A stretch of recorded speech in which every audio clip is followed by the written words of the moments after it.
Assalamualaikum warahmatullahi wabarakatuh. Salam sejahtera untuk kita semua dimanapun berada. Bertemu kembali dengan saya Pak Aldino Kamarudin Santoso dalam program Skakes Digital Learning atau Skakes Dilan. Oke, kali ini kita akan belajar kembali dengan topik biologi. Cuma beda materi ya. Kemarin udah bahas virus, sudah membahas keanekaragaman hayati, dan sekarang topik yang kita bahas adalah tentang fungi atau bahasa lokalnya adalah jamur gitu kan. Sebelum kita memasuki materi, alangkah lebih baiknya kita berdoa menurut agama dan kepercayaan masing-masing. Semoga ilmu yang kita dapat setelah belajar dapat bermanfaat dan dapat diamalkan. Berdoa menurut agama dan kepercayaan masing-masing, dimulai.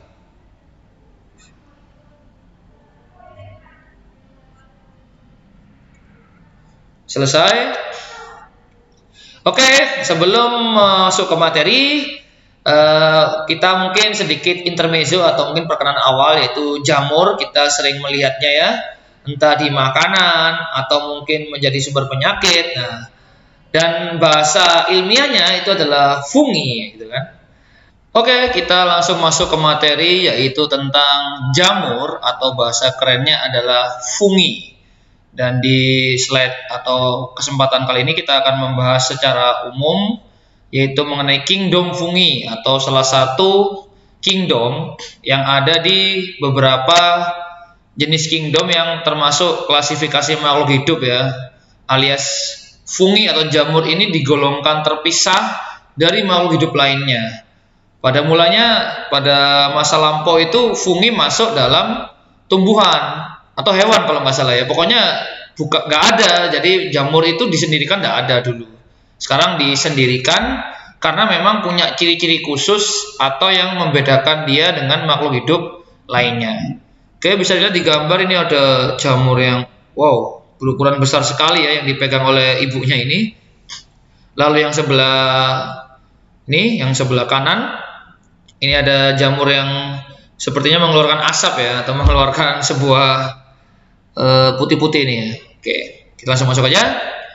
Oke, yaitu sebelum masuk lebih dalam ke materi, kita akan lihat dulu standar kompetensi yang harus dicapai, yaitu memahami prinsip-prinsip pengelompokan makhluk hidup, alias kenapa sih makhluk hidup A itu dikelompokkan di golongan yang A itu kan? Ciri-ciri apa saja yang menandakan makhluk hidup A itu gitu kan? Termasuk hari ini kita akan mempelajari tentang ciri-ciri yang melekat pada jamur. Lalu kompetensi dasar yang harus dikuasai 3.5, menganalisis jamur berdasarkan ciri, sifat, dan fungsinya. Dan 4.5 yaitu membedakan jamur berdasarkan ciri, sifat, dan fungsinya. Lalu tujuan pembelajaran adalah mendeskripsikan tentang ciri dan cara reproduksi jamur, serta melakukan klasifikasi jamur berdasarkan ciri dan cara reproduksi jamur. Oke, ya ini adalah ya fungi secara umum, bentuknya macam-macam ya. Ketika kita lihat gambar ini, ada yang berbentuk seperti payung ya. Ini bentuk secara umumnya jamur dalam kehidupan ini. Biasa digambarkan di permainan, misalkan di video game Super Mario itu kan makan jamur terus membesar, jamurnya berbentuk seperti payung gitu kan. Lalu mungkin di berbagai populer cerita-cerita populer itu sering digambarkan seperti payung. Padahal tidak selamanya begitu, karena ternyata jamur itu bentuknya bermacam-macam. Ada yang berbentuk seperti kayak es krim gitu kan, pentolan gitu kan. Atau ada yang pipi gitu kan. Ada yang kayak rumput laut gitu kan. Ada yang bentuknya kayak kancing, maka dari itu ada namanya jamur kancing. Ada yang bentuknya kayak ya macam-macam lah, ada yang berongga, ada yang cuma bulat dan sebagainya. Ini juga sama, jadi berbagai macam jenis-jenis jamur, mulai dari warnanya juga macam-macam. Jadi kalau tanaman atau tumbuhan itu kan identik dengan warna hijau, kalau jamur macam-macam. Ya walaupun tanaman juga ada warna merah, tapi rata-rata tanaman itu adalah tumbuhan hijau gitu kan, ada zat hijau daun. Tapi kalau jamur tidak ada, karena warnanya macam-macam. Ada yang bentuk kayak bunga karang ya, atau kayak spons gitu kan. Ada yang di bawah ini ya, bentuknya yang kayak keripik itu kan, kayak kulit ayam digoreng. Lalu ada yang rata-rata mayoritas bentuknya kayak payung ya, tapi ya kayak suatu tangkai, ada penutupnya gitu kan. Lalu ada yang seperti apa namanya, kecambah. Jadi mungkin kalau ada yang pernah makan tekwan atau tahua atau pokoknya makanan-makanan yang berkuah itu, kalau nggak salah pernah ada yang bentuknya panjang, ada pentolannya gitu, yang memang mirip kecambah, tapi itu bukan kecambah. Rasanya berbeda gitu kan. Kalau kecambah kan dia tumbuhan ya saya lihat, tapi ini kayak setengah bihun tapi ada pentolannya. Nah itu adalah jamur ya. Jadi jamur-jamur yang memanjang, macam-macam ya bentuknya ya. Oke, ini ada anak yang mengamati jamur yang tumbuh di dekat rumahnya ya. Ada berbagai macam banyak jamur tumbuh di dekat halamannya. Oh, ini juga ada yang lebih dekat lagi, ada jamur shiitake. Bentuknya kayak payung tapi lebih kecil. Mungkin malah kayak kancing ya. Oh, ini jamur kancing juga, ini kayak kancing baju gitu kan. Lalu ada jamur merang. Terus ada jamur tiram yang lebih lebar dan biasa mungkin di pepohonan. Lalu ada jamur tempe. Ini tempe yang ada jamurnya, yang putih-putihnya itu adalah jamurnya ya. Loh Pak, berarti jamurnya merusak tempe? Ya tidak selalu merusak ya. Tempe pun kalau nggak dibantu sama jamur, dia nggak bakal jadi gitu kan. Sehingga dia cuma berbentuk kedelai saja itu kan. Karena kalau kita belajar pembuatan tempe itu kan, ada kedelai yang disatukan dengan ragi dan dibantu dengan jamur sehingga menjadi tempe yang kemudian kita konsumsi. Ini adalah bagian-bagian tempe, mulai sporangium, apophysis, sporangiospora, dan lain sebagainya. Ini ada bagian-bagiannya. Stolon, rhizoids, dan columella dan collaret. Dan berbagai macam peranan jamur. Jadi kalau kalian mungkin cuma lihat jamur itu hanya pada orang yang panuan atau cuma menyebabkan penyakit, tidak. Buktinya apa? Paling gampang adalah rata-rata dari anak-anak sudah pernah mengkonsumsi atau makan jamur crispy gitu kan, atau makanan yang olahan jamur gitu kan.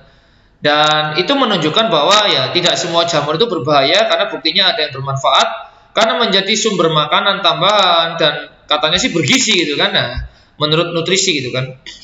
Dan di sini lebih banyak lagi, mulai kombucha. Ini adalah minuman ramuan yang diolah dari fermentasi juga yang dibantu oleh jamur. Tempe seperti yang tadi dibahas. Lalu ada kecap. Kecap pun itu juga salah satu hasil dari pengolahan jamur ya. Bagaimana kedelai itu yang tadinya warnanya apa terus jadi hitam gitu kan. Jadi cairan kental yang membuat makanan menjadi lebih lezat gitu kan. Ada orang yang kalau makan itu harus ada tempe, harus ada tempe, harus ada kecap gitu kan. Lalu ada berbagai masakan ya, ternyata nggak cuma jamur crispy aja, ada nugget lah, ada oseng-oseng lah, sampai untuk obat. Jadi selain mungkin menimbulkan penyakit, ternyata juga bisa dibuat obat ya. Buktinya seperti kemarin ya, membahas virus, membahas bakteri, mungkin tidak semuanya itu juga berpotensi atau menyerang manusia atau hewan menjadi penyakit gitu kan. Tapi setelah diketahui penyakitnya apa dan dipelajari, ternyata bisa dibuat untuk obat maupun vaksin yang digunakan untuk melatih sistem kekebalan tubuh. Lalu ini sedikit perkenalan awal ya. Jadi fungi atau jamur itu dibedakan ya dari kelompok-kelompok lainnya dengan ciri khas yang ada di bawahnya ini, yaitu fungi atau jamur itu adalah multiseluler ya, walaupun ada kayaknya satu dua yang uniseluler ya. Multiseluler itu artinya multi, banyak. Selular sel, berarti selnya ada banyak. Lalu eukariotik. Eukariotik ini artinya punya membran inti. Setidaknya selnya atau sel tubuhnya sudah lebih canggih karena punya membran untuk melapisi intinya. Nah, apa beda jamur atau fungi ini dengan yang lain? Nah, ternyata di sini kalau Plantae dan Animalia itu sama-sama multiselular dan eukariotik. Tapi menjadi berbeda dengan yang bawah, Protista, karena Protista itu eukariotik dan uniselular serta multi. Jadi ada dua ya kalau Protista. Dan lebih sederhana lagi yang bawah, yaitu ada dua jenis bakteri, yaitu Eubacteria dan Archaebacteria. Kalau udah bakteri berarti cuma uniseluler atau cuma satu saja selnya gitu kan. Dan mereka prokaryotik, pra itu sebelum apa? Sebelum hari H, berarti sebelumnya kan lampau, berarti lebih jadul lah ya, Eubacteria dan Archaebacteria. Kalau yang atas ini sudah termasuk makhluk hidup yang canggih atau yang sudah kompleks lah istilahnya, karena udah multiseluler dan eukariotik atau punya membran inti. Terus bedanya apa Pak jamur dengan hewan? Yang paling mendasar adalah ya kita tahu sendiri hewan bisa bergerak bebas gitu kan, tidak kaku gitu kan. Terus kalau yang bedanya sama tumbuhan, kalau tumbuhan pasti punya zat hijau daun atau klorofil gitu kan, berfotosintesis, menghasilkan makanan sendiri gitu kan. Kalau animalia sama fungi tidak bisa menghasilkan makanan sendiri. Seperti itu. Jadi ada perbedaan yang mencolok sehingga mereka akhirnya dipisahkan dan menjadi kelompok-kelompok tersendiri. Oke, lalu ini yang paling penting di sini ya. Kenapa sih kok fungi dinamakan fungi, atau apa sih ciri-ciri yang melekat pada fungi atau jamur itu kan? Ada beberapa. Secara umum ada 5 ini ya untuk membedakan antara fungi dengan makhluk hidup lain, mulai dari eukariotik alias memiliki membran inti sel. Yang punya membran inti sel berarti yang ciri khasnya adalah eukariotik. Mulai apa tadi? Hewan, tumbuhan, jamur. Manusia punya? Ya punya, karena kita kan juga makhluk hidup yang kompleks itu kan. Lalu umumnya multiseluler. Kayak tadi sih sebenarnya agak bertentangan ya, karena jamur tadi kan dikatakan semuanya multiseluler. Tapi ternyata ada juga yang jamur yang uniseluler atau hanya terdiri atas satu sel saja, yaitu kamir. Kalau yang multiseluler itu adalah kapang dan cendawan. Oke, satu hal ini ngomongin tentang kapang, cendawan, dan kamir. Ketika saya kuliah dulu sudah mendapatkan ilmu biologi secara lebih mendalam, akhirnya saya paham bahwa jamur yang biasa kita katakan jamur itu sebenarnya adalah cendawan, karena dia ada bentuknya, bentuk buahnya itu kayak buah gitu, ada kayak bentuknya payung lah, kancing lah, itu aslinya adalah cendawan. Nah, kalau yang lain itu ada jamur yang bentuknya memanjang kayak gitu, makanya dari itu ada kapang dan kamir. Bentuknya itu tidak seperti buah seperti itu. Lalu ya akhirnya ya sudahlah, orang secara umum taunya jamur gitu kan. Tapi kalau udah belajar biologi, sebenarnya ada kapang, cendawan, dan kamir. Dan itu semua termasuk fungi gitu kan. Fungi itu adalah sesuatu yang ya tadi kelompok yang memiliki ciri-ciri tersebut. Lalu yang ini yang paling mencolok juga adalah nomor 3, yaitu tidak memiliki klorofil, tapi juga tidak bisa menghasilkan makanan. Jadi mirip hewan kalau ciri-ciri yang nomor 3 ini, karena tidak memiliki klorofil dan tidak dapat membuat makanan sendiri atau disebut heterotrof.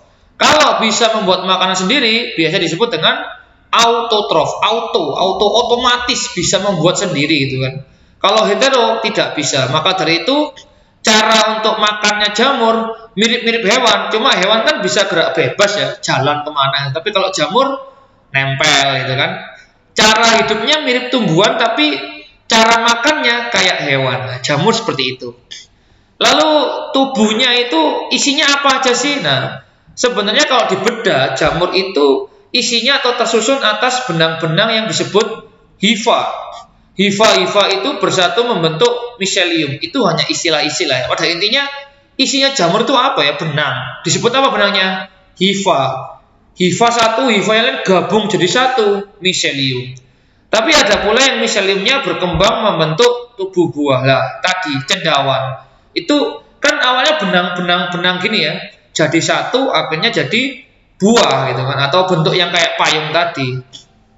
Lalu yang terakhir adalah dinding sel tersusun dari zat kitin. Kitin ya, makanya tubuh jamur itu kayak agak-agak kaku gitu kan, karena ya zat kitin, zat ya salah satu zat yang membuat kayak kaku gitu. Oke, ini adalah ciri umum kingdom fungi, ada 5 ya. Jadi yang paling gampang adalah nggak bisa buat makanan sendiri gitu kan. Terus bentuk tubuhnya ada yang payung atau buah, ada yang berbentuk memanjang. ada yang multiseluler, ada yang sedikit sekali tapi uniseluler, dan tubuhnya tersusun atas hifa atau benang-benang. Dan rata-rata, oh ya nomor 6 terakhir, ada habitatnya yang di tempat yang lembab ya. Kita biasa menemui jamur kan di pojok-pojok toilet yang lembab, tempat mencuci piring, mencuci baju, atau yang pokoknya berair gitu kan. Disitulah sering tumbuh jamur. Tapi kalau tempat yang panas, kena matahari terus setiap hari, mustahil, hampir tidak ada mungkin ya jamur yang dapat tumbuh ya, karena nggak kuat. Makhluk hidup itu punya ketahanan masing-masing untuk toleransi atau sampai berapa sih tingkat panas yang bisa ditahan itu kan, atau sampai berapa tingkat dingin yang bisa ditahan juga gitu kan. Nah, jamur ini suka yang lembab, daerah yang cenderung berair gitu ya. Oke, lanjut. Ini ada pembagian dua tadi ya.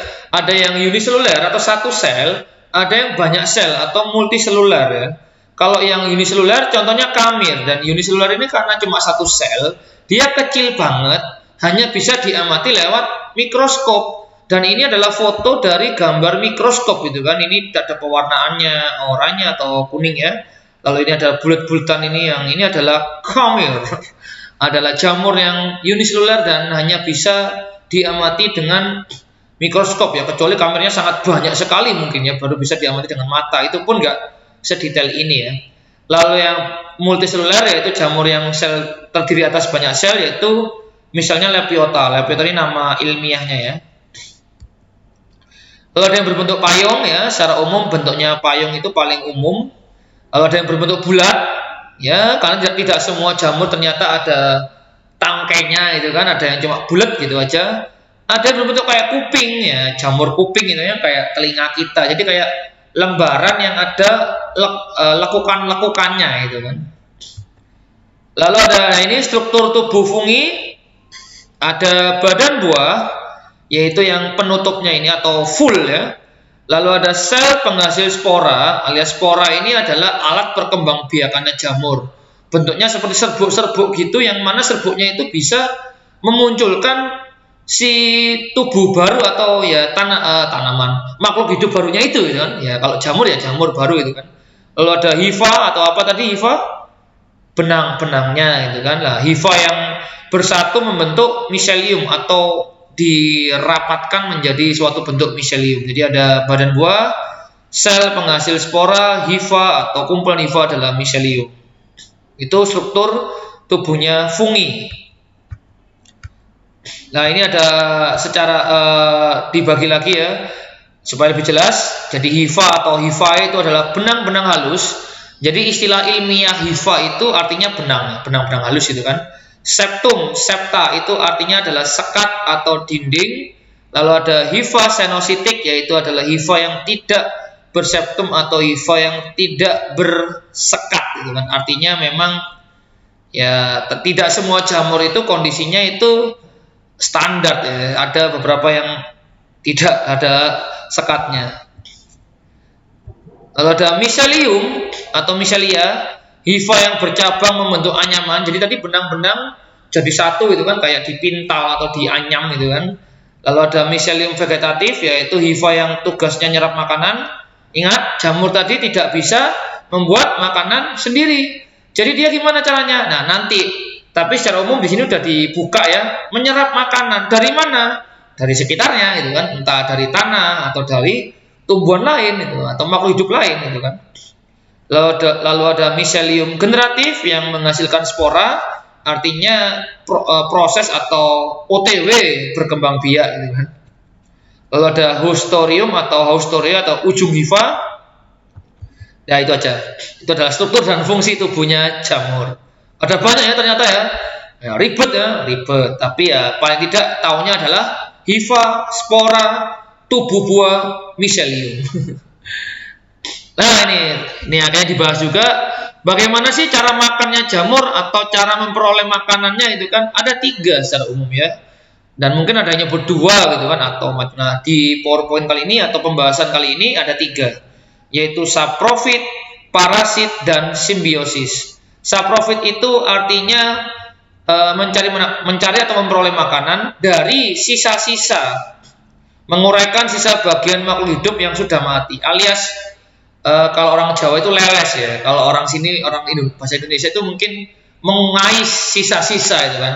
Merugikan nggak? Tidak, karena kan sisa udah dibuang itu kan, justru malah menguntungkan. Kenapa? Yang tadinya terbuang ternyata bisa dimanfaatkan lagi oleh si jamur tersebut gitu kan. Lalu ada yang parasit lah, ini yang agak repot ini kan, ini adalah mengambil nutrisi dari makhluk yang masih hidup, numpang ke inang atau yang ditumpangi, numpang nyerap makanan yang ditumpangi, dan bisa jadi yang ditumpangi nanti malah sedikit demi sedikit mati gitu kan. Nah, ini kan kurang ajar. Ini ada ternyata beberapa jamur yang sifatnya parasit alias numpang dan membuat penyakit atau malah menyerap dan membuat inangnya tersebut mati lama-kelamaan.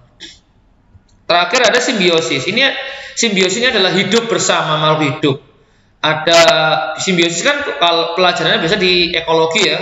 Ada mutualisme, komensalisme, dan parasitisme lah. Di sini simbiosis cenderung saling menguntungkan kalau pada jamur. Jadi jamurnya ini hidup bersama dengan makhluk hidup lain, entah tumbuhan, biasanya tumbuhan ya, nempel tapi saling menguntungkan. Kalau yang sebelumnya kan kalau parasit tadi nempel tapi nyedot dan membahayakan atau malah membunuh induknya, tapi kalau inangnya ya. Tapi kalau simbiosis ini hidup bersama, jadi saling menguntungkan rata-rata. Seperti apa sih contohnya? Nah, nih kalau jamur parasit ya. Jadi cacing nematoda ini ditempeli oleh hifanya jamur ya, sehingga mungkin hifa tersebut nyerap makanan yang ada di cacing tersebut. Nah, kalau yang menguntungkan atau yang sifatnya simbiosis itu adalah lichen. Ini kalau saya kuliah dulu ada kelompok studi namanya mikrobiologi, ada kelompok penelitian lichen alias meneliti simbiosis jamur dengan algae. Algae itu termasuk protista ya. Jadi jamur dengan protista saling bersama-sama hidup, bahkan nempel dan berkolaborasi, collab gitu kan, saling menguntungkan lah ya. Satunya dapat apa, satunya terbantu dengan apa gitu kan. Oke. Lalu kalau soal klasifikasi alias kita sering ya mengelompokkan misalkan hewan menyusui, hewan yang merangkak atau melata, hewan yang unggas gitu kan, hewan yang ikan atau bersisik gitu kan. Nah, jamur pun juga dikelompokkan menjadi beberapa jenis gitu kan. Nah, dan di sini jamur dikelompokkan berdasarkan cara spora dihasilkan. Ada 4, yaitu ada zygomycotina, atau di tempat lain mungkin nyebutnya adalah zygomycota. Ya, saya kurang paham itu pada ininya sama ya, tapi penyebutannya memang ada yang zygomycotina, ada yang zygomycota. Lalu ada ascomycotina atau ascomycota.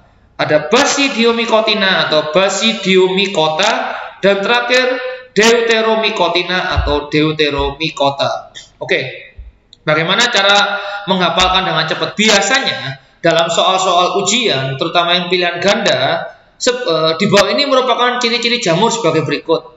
Nah, cek itu ada nggak kata-kata ascus. Nah, kalau ada kata-kata ascus berarti dekat dengan ascomycotina.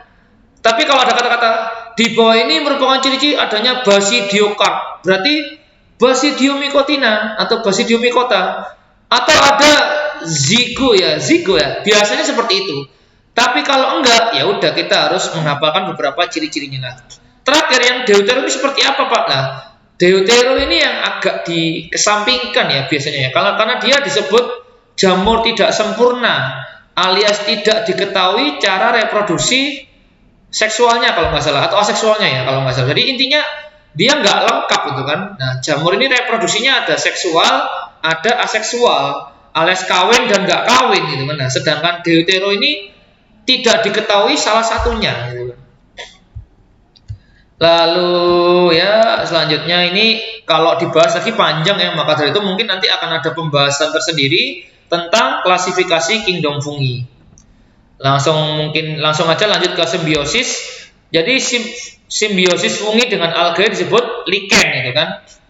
Fungi jenis tertentu dapat bersimbiosis dengan algae uniseluler, membentuk lichen atau bahasa lokalnya adalah lumut kerak. Saling menguntungkan. Kenapa? alganya mendapatkan suplai air dan mineral. Jadi funginya ini kayak membantu jangkauan akar atau jangkauannya alga ini untuk mencari air lebih dalam ke dalam tanah gitu kan. Funginya ya dia dapat makanan gratis semacam upahnya bantuin si alga gitu kan. Alga, tolong dong fungi, minta tolong ambilkan air di dalam tanah. Aku nggak nyampe akarku atau tanganku, tubuhku ini cuma sampai permukaan doang. Kalau kamu kan bisa menjalar ke dalam. Si jamur atau funginya, oke, nanti aku minta ya makananmu ya. Aku kan udah ambil air itu kan. Oke, kita sama-sama untung lah. Seperti itu. Gambarannya seperti itu. Jadi si funginya nebeng dan mendapatkan hasil fotosintesis berupa nutrisi. Lalu nah ini gambarnya memang agak menjorok ya atau menjurus ya. Cuma ini adalah gambarnya fungi atau jamur dengan akar yang biasa disebut mycorrhiza. Jamur itu bahasa kerennya, bahasa ilmiahnya adalah myco. Jadi kalau ada teman kalian yang bernama myco, itu berarti jamur. Rhiza itu rhizoid, rhiza itu akar. Jadi jamur dan akar. Lah, mycorrhiza merupakan simbiosis antara fungi dengan akar tanaman. Dan itu bentuknya kayak saling berbelit seperti ini, berbelit-belit kayak gini. Dan fungsinya atau kejadiannya mirip kayak yang alga tadi. Jadi ini sama-sama menguntungkan juga. Kenapa? Karena tanaman menjadi bisa menyerap air lebih jauh lagi, dibantu dengan jamur yang merambat lebih panjang, lebih jauh. Si jamur atau funginya minta dong nutrisi, minta dong makanan. Nah, boleh nggak? Ya boleh, kamu udah bantu lah. Artinya sama-sama untung gitu kan. Nah ini adalah cara tadi ya, cara mendapatkan makanan dari jamur. Kalau jamur dengan akar, mycorrhiza. Kalau jamur dengan alga yang tadi apa? Lichen atau lumut kera. Lalu ini ada peranan fungi bagi kehidupan ada dua, ada untung ada rugi ya, atau membahayakan ya. Nah kalau menguntungkan ada banyak ya, sebagai pengurai, dapat dikonsumsi, menambah nutrisi, bahkan menghasilkan obat-obatan, atau bahkan mungkin menjadi tadi ya antibiotik tadi disebut di awal, dapat meningkatkan kesuburan tanaman untuk membantu apa tadi nyari air gitu kan, lebih dalam lagi ke dalam tanah. Peran merugikan ya, ada menyebabkan penyakit pada manusia, panu kadas kurat, ya, pokoknya penyakit-penyakit yang jamuran itu kan, atau baju berjamur, makanan berjamur itu kan merugikan ya. Kita enak-enak makan ada jamur yang membusuk gitu kan, atau jamur yang membuat busuk gitu kan, nah itu merugikan.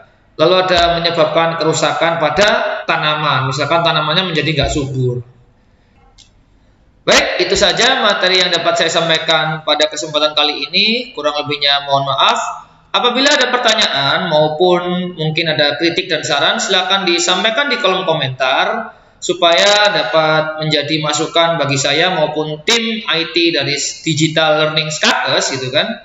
Silakan disampaikan, dan sekian dari saya. Terima kasih atas perhatiannya. Jangan lupa like, comment, share apabila dianggap bermanfaat, supaya lebih banyak yang lebih suka belajar dengan cara yang menyenangkan, belajar biologi secara seru gitu kan. Baik, sekian. Assalamualaikum warahmatullahi wabarakatuh. Dadah.